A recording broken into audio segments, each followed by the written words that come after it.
Hello and welcome to episode 25 of our Hearts of Iron 3 Puppet Master series. Last time things went really well for us for the first half of the episode.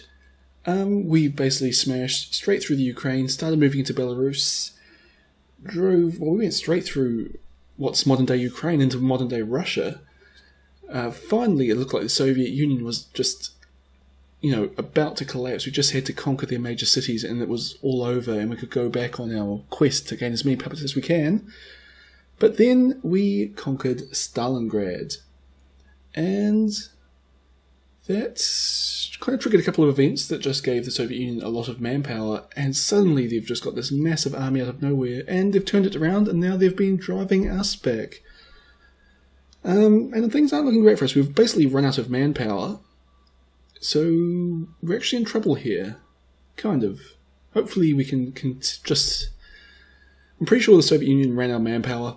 If we can just get them to run out again, we can start moving forward again. But we've just got to try and conserve our manpower as much as possible until that can happen. But anyway, let's see how we go. So I'm starting off just by fixing up my technologies. It'll be a while, unfortunately. Oh, and of course this is post-commentary because I'm an idiot, and when I was playing this game I forgot to turn my... Well, I didn't forget to turn my mic on, I accidentally turned it off about 4 minutes into the game, and then I sat there and played for another 3.5 hours. So, my fault, I'm an idiot, but... well, it's alright. Post-commentary is kind of interesting. Oh, a lot of manpower shortage. Post-commentary is kind of interesting just because... you get more time to sit and think and you're not just going, should I do this, should I do that? But anyway, my manpower shortages is also going to give me problems with my production just because I need manpower. I've got a lot of manpower tied up in the queue here. You see 4 panzer divisions and, 8 infantry divisions, so that's a fair bit of manpower, but I'd rather get the fresh divisions at full strength. Although, actually, if I cancelled all of those, they would probably actually go pretty close to fixing my manpower problems, especially if I also did those bombers down below. And just having a look at strategic warfare here. Not going great, but also not bad. I'm sinking a lot of Soviet convoys, and they're sinking mine. But that's okay. It was mainly land that I'm interested in, which was the first one I looked at, where I did... I had inflicted a lot of manpower losses on the Soviets recently, probably just as I overran their divisions. Just flicking through everything. Oh, they've actually done a fair bit of damage to my provinces, but I've done more to theirs. Well, that's all my enemies combined. I don't like this screen. I think it gets confused because my puppets used to be my enemies, so I think it counts their losses as both my losses and my enemy's losses. Oh, and we've kind of encircled a heavy armor division there. Yeah, I'm pulling my SS Corps, which is my main striking force, back into East Prussia just to help them recover a bit quicker. And they're actually being attacked. Kind of stupid me, I didn't really check to see what route they're taking, and of course they're driving straight along the front line where they are being attacked by Soviet divisions. And my SS divisions are pretty good at attacking, but they're not that great at defending, unfortunately. They just don't have a lot of infantry, and they can only hold a very narrow front. And why did I just order it to retreat into Babrusk? That seems like a stupid place to go. I'm assuming I'm trying to actually encircle the heavy armor... yeah, that's what I'm trying to do. I'm trying to encircle the heavy armor division by putting an SS division in Babrusk to keep it trapped. But I've also got to get something in to defend that province to the north. Otherwise that heavy armor division will escape. And those heavy armor divisions the Soviets have are very powerful. You have to leave the 7th SS there. 3rd SS can come and help. And there we go, the heavy armor division's basically escaped. And I'm just going to pull everybody back now. There's no real point in me being here. Okay, we did manage to hold the Soviets off in that little engagement. And we'll just get everyone back to there. That little encirclement, we had our chance, but it's over now. Wasn't really much of a chance to begin with, just honestly.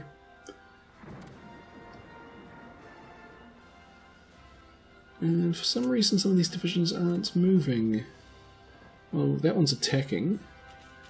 Decides to, well, they have the armoured divisions taking some manpower losses, but a lot of organisation losses. But you can see my problem here, that my divisions also are quite low on manpower. Oh, and the Soviets going to win here, unfortunately. Oh no, maybe not. Just had another division arrive, and hopefully it might get us victory.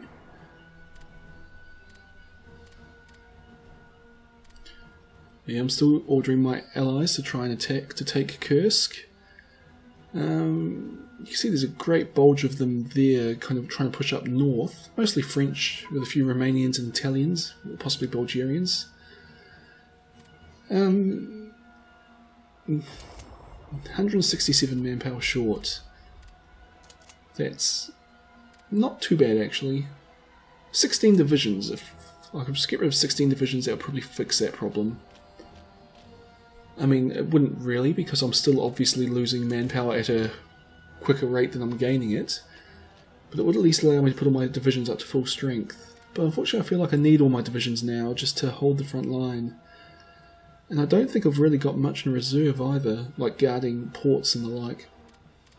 Well, I suppose with the UK in the hands of my puppets, I don't really need to hold the ports. There's a pretty low risk of an invasion here.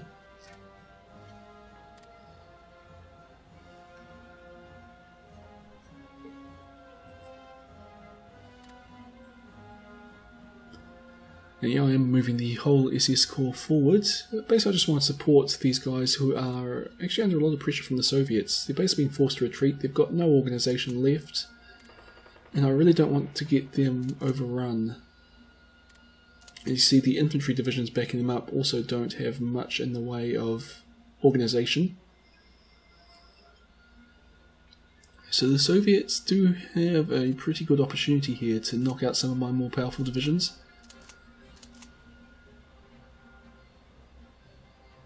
But we seem to be holding for now. We're getting a bit of an opportunity to recover, which... Ooh, 22nd Panzer Division is almost completely destroyed. And yeah, Brest-Litovsk. Hopefully we can all get back there. 7th and 8th are having to retreat again, though.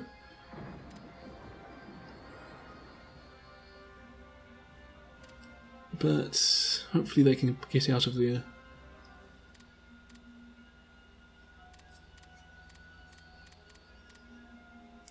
And Poland's army seems to have actually basically disappeared. They've got a few divisions in the north there, but I don't think they have any anywhere else.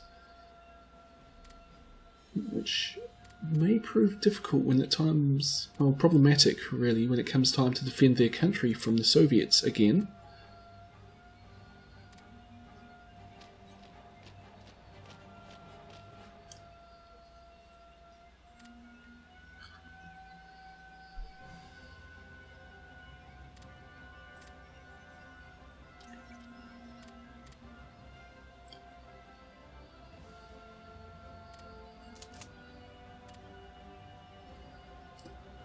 Good, a new infantry division.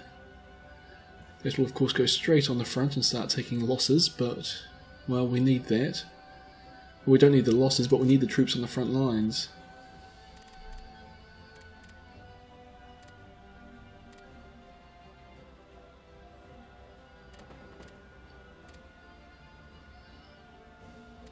I've actually got a couple of divisions that aren't actually under the command of Oberkommando Europe. Hopefully I'll notice soon, because for now they'll just be sitting in place, and it's probably not actually a place they want to be honest. I'm getting a bit concerned here. Just if the Soviets manage to push down towards Odessa or the Crimean Peninsula, they could cut off a huge number of, well, both German and Allied divisions.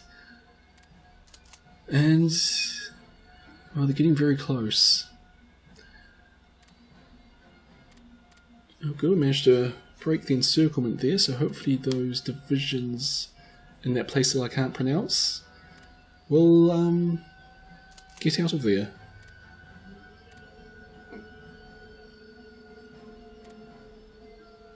Still waiting for the 7th and 8th to get back to Brest-Litovsk.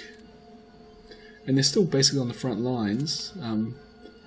The Soviets are advancing as fast as they're retreating. I'm going to finally notice these guys.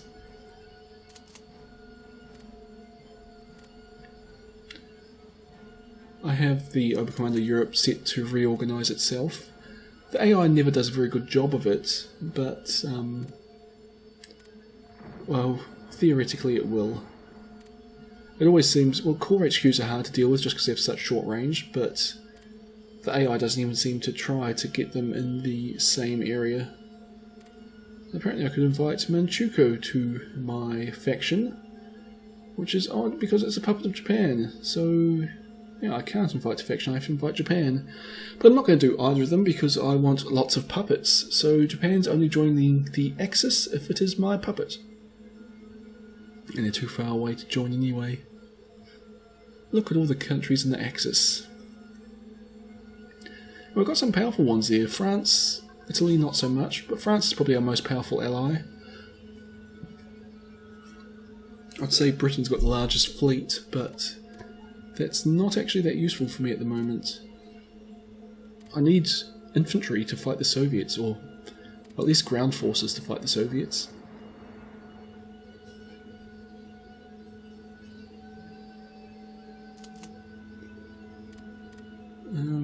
My SS all arrived back.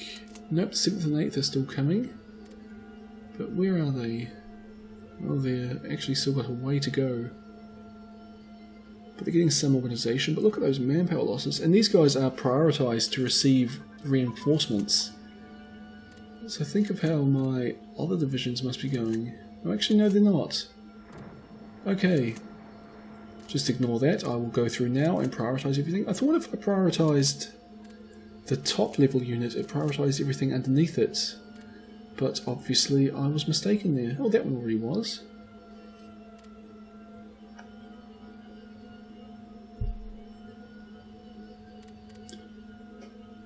We use 1.3 manpower every day, so that's basically probably the manpower I'm getting. The Soviets have a lot of mechanised divisions around there, which means there's a good chance they'll be able to push through into the Crimean and cut us off. So I'm going to order my allies not to attack into Kursk anymore. And also Stalingrad. Basically we need to focus on defending. And the thing is, telling them to push towards Kursk and Stalingrad is basically going to, I think, cause them to charge more troops into this potential pocket thing. And really I want them back to defend Poland now that I think about it. But we'll just try and get them to defend the front. Rostov-na-Don. If we can hold that, well, it helps prevent the chances of encirclement. Yeah, we'll set this one as an objective just because it's the river line and it's a major city. And again, it kind of blocks them from advancing south and towards Crimea. So we want to hold these two cities basically, and it'll prevent an encirclement. And we'll just try and hold the front line by holding Kiev.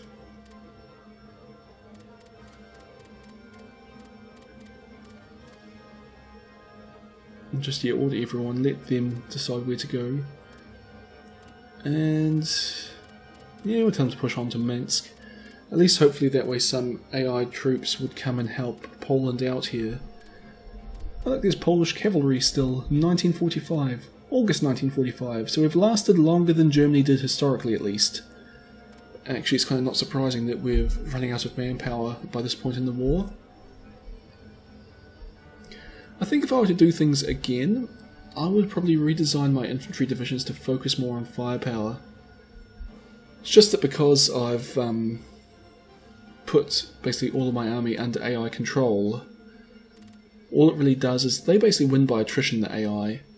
So putting heaps of artillery on my infantry divisions probably would have meant that I could have won the Soviets out much quicker. It means my army wouldn't be quite as good at defending, but hopefully I'll be able to have a lot of divisions and use less manpower. So yeah, like I said, France my second most powerful, Romania third most powerful, which is a bit surprising actually. But only 48 infantry brigades. Italy, Poland is still up there. The UK's got 58, which is good. Greece, 24. Iraq, Jordan, Luxembourg, Palestine's got 0, so Palestine's not much use for me. And we're still not doing anything at all against Liberia. Yes, Open Commando is blitzing, and yes, Liberia is their target. And we're also still not attacking South Africa, but I think that's because those countries are neutral. So as we're not... Oh, we've landed in Yemen.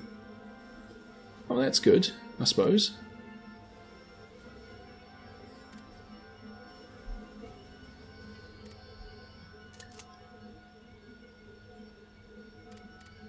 Okay, SS troops haven't quite recovered yet, but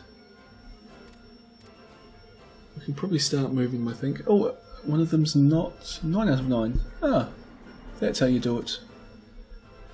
Okay, now they're all prioritised. I obviously missed a division the first time I did that. 22nd Panzer Division shattered.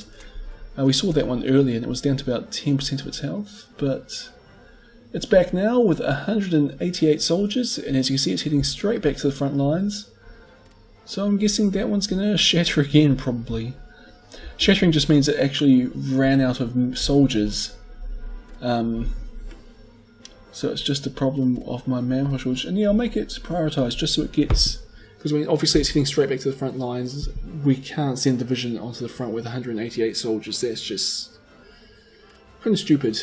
So I'll get them prioritised for reinforcements, and hopefully they'll be somewhat useful by the time they arrive on the front.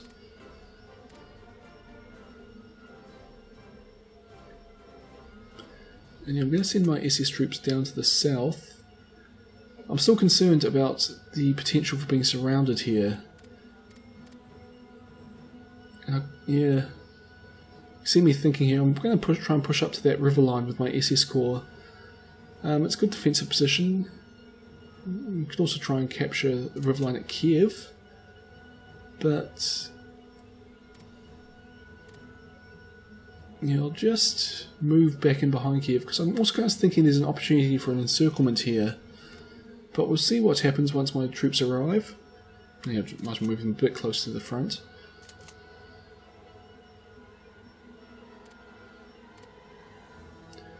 And we'll move the 2nd SS Corps, which is most of our divisions, and they'll be able to push straight through those mechanised divisions and across the river. The 1st SS Corps, which is only... well, it's not even an SS Corps anymore, because I can't actually start new headquarters, but it's what used to be the 1st SS Corps, and there's now only 2 divisions. We'll try and come up from the south, and basically they've only got 1 province to take. Oh, we saw some V2s going into action against Kiev there. I'm producing a lot of V2s because they don't require much in the way of manpower. And my plan's kind of just ruined. Now got 4 provinces to capture. We've got enough divisions to do that. We've got 7 SS divisions, so we should be able to manage that. Oh, and they've actually reached the Black Sea around Rostov-na-Don, which means that... well, basically all the supplies to that area south of Rostov is going through the Crimean Peninsula, which is quite vulnerable, really. And actually this encirclement around Kiev, it's basically not happening. The Soviets have straightened out the front. Oh, cool, we puppeted Yemen. Another country to add to the title screen next episode. And hopefully they'll push on to Oman. 23rd Panzer Division shattered now. Okay, and they're not doing anything, but we might as well prioritise them as well to get reinforcements. And yeah, they're heading straight back to the front.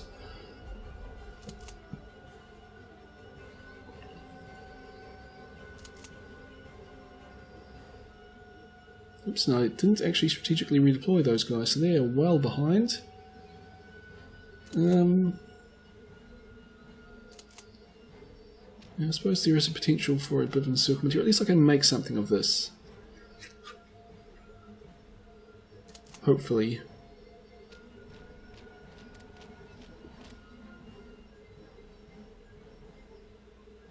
Just gotta move these guys into position quickly. Well, the bulk of my SS troops are heading around the back. Yep, still manpower problems. I keep checking, but I know it's always going to be bad.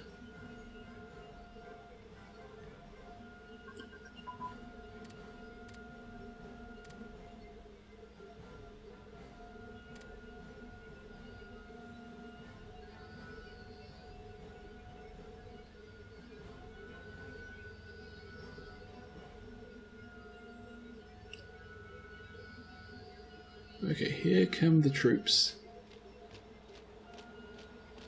And my other SS troops are in position.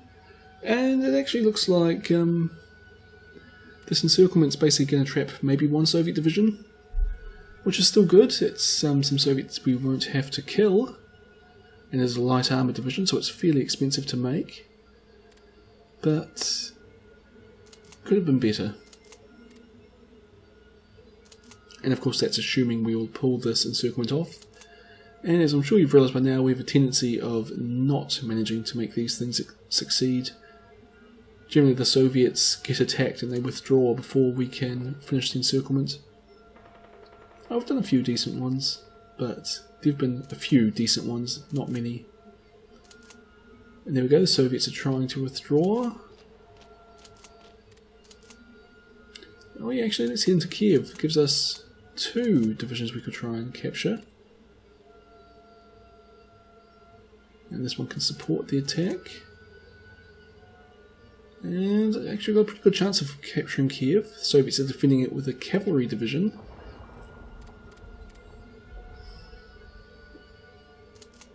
Cool. So there you go, we've encircled a mechanised division and a light armour division. Oh, we lost the battle against the mechanised, which is kind of odd.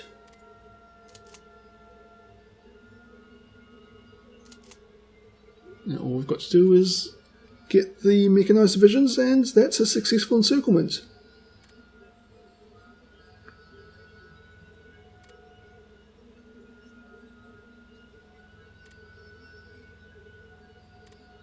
Oh, the mechanised have just gone.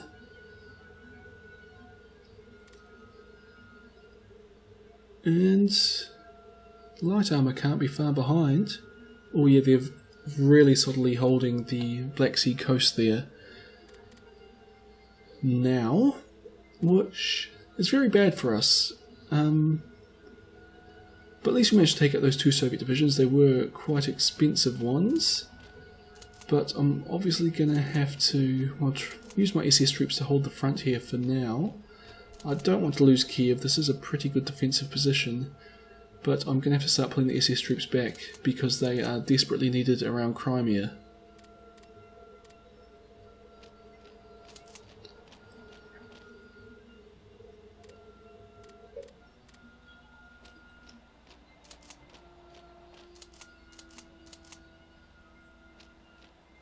It looks like we might lose a province here, but it's hardly the end of the world. I'll move von Schnell forward and hopefully he can hold it.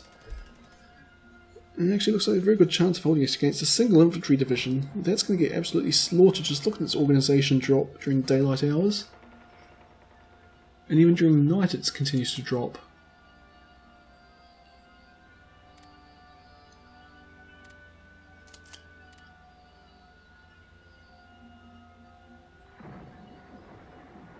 We've only got the 2 divisions on the front line, so maybe we will pull out now. And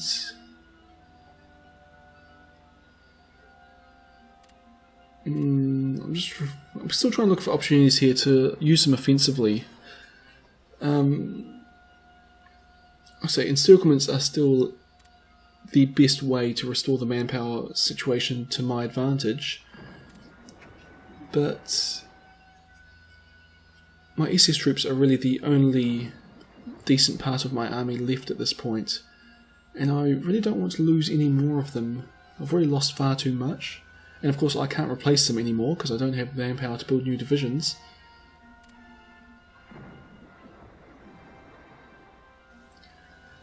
So I'm going to have to try and play it a bit safe with them, or at least safer than I have been.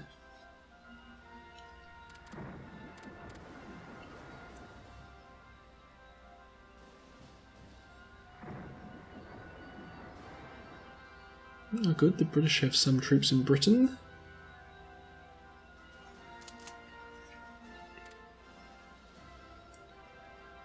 What I should do is actually give a transport ship to Ireland. I'm pretty sure I can do that, and hopefully they'll use it to transport some troops over to the continent. And then I'd have some more cannon fodder for the Eastern Front. And the Irish do have like 20 or so divisions there, which would be pretty useful. And I'll just add these new, well, not new divisions, the divisions whose headquarters have been destroyed. And actually the AI must be struggling as well, because they can't build new headquarters. So it actually makes reorganising things a bit difficult. So the SS troops are all around Crimea.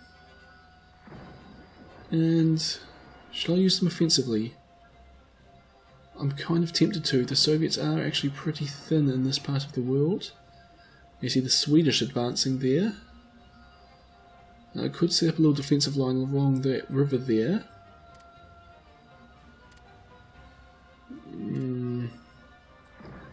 Is it worth the manpower losses is the only question. And the answer is yes.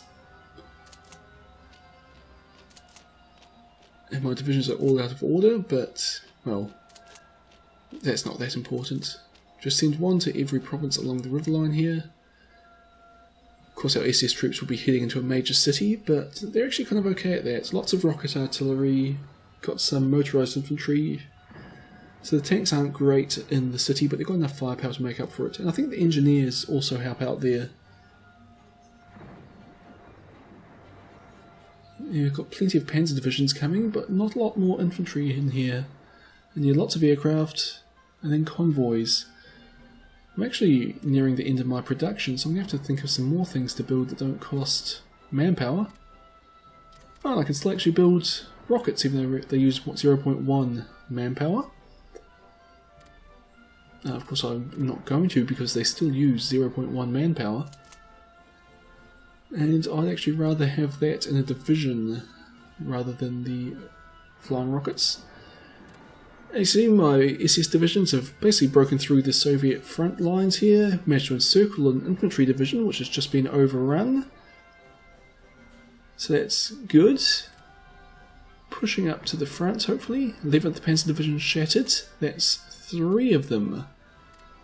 But we'll ignore that for now.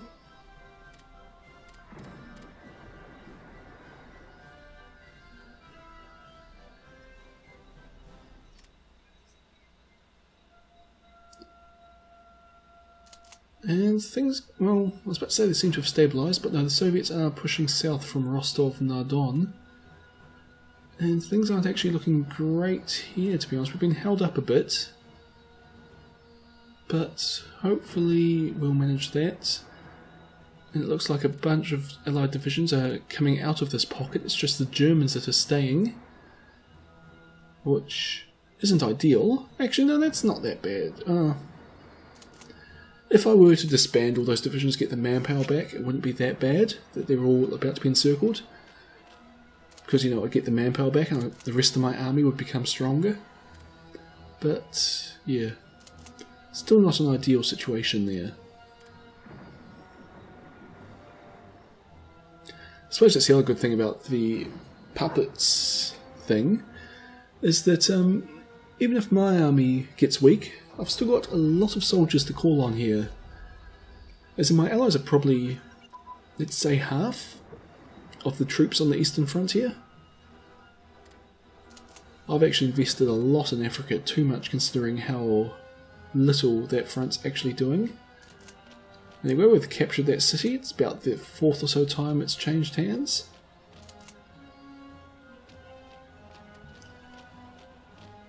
And continuing the offensive, I'm trying to drive down to the Black Sea coast here and encircle some Soviet divisions. I might pull it off. We'll see.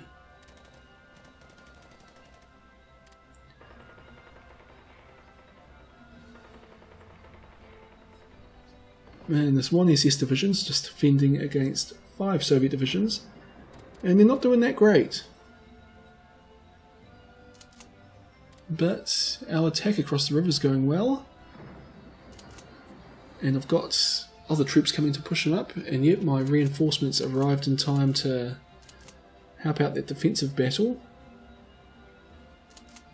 And I should have another SS division around somewhere. Here we go, the 6th is the one that's going to be pushing in to the coast.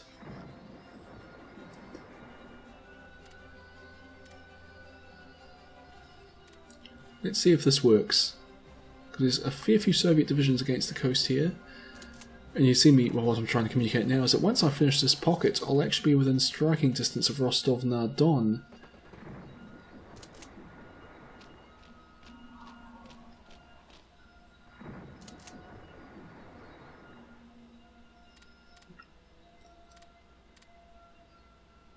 So organisation's not great here, but we should win this battle at least. The Soviet troops are retreating out of the pocket though.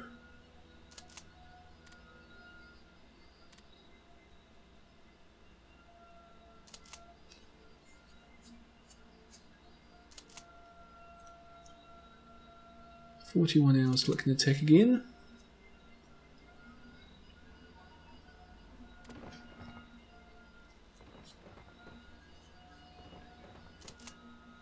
On the 6th SS has taken a beating, yeah, they've pulled back. Mechanised divisions cross the river,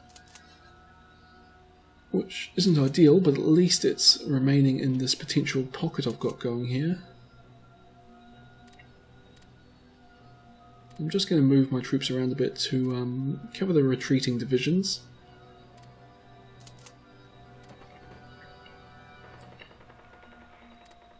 And yeah, we should win this one. An Italian Alpine division, and well, I think it's Italian, and the 2nd SS should be able to hold off 2 Soviet divisions. This isn't... oh no, it's going our way. We should win here. Heavy armoured divisions, always a pain.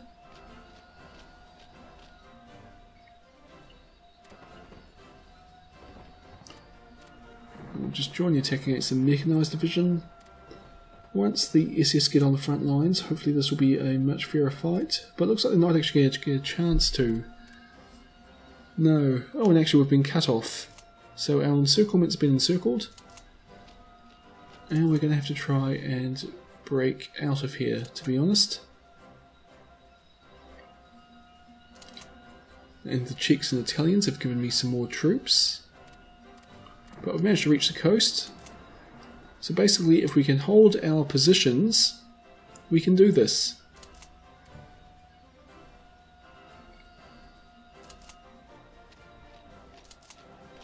And actually, let's not hold our positions. Let's start moving south, just to try and tighten these Soviet divisions, basically force them back. I do kind of have a spare division, one of the SS divisions.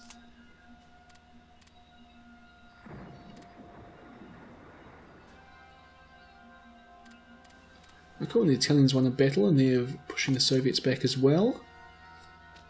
But we'll end it here, and we have to wait to see how this turns out next time. So, well, it hasn't actually been that bad. We are still losing ground. Although we did retake Kiev, we've managed to push back on occasions, but we are slowly being forced back.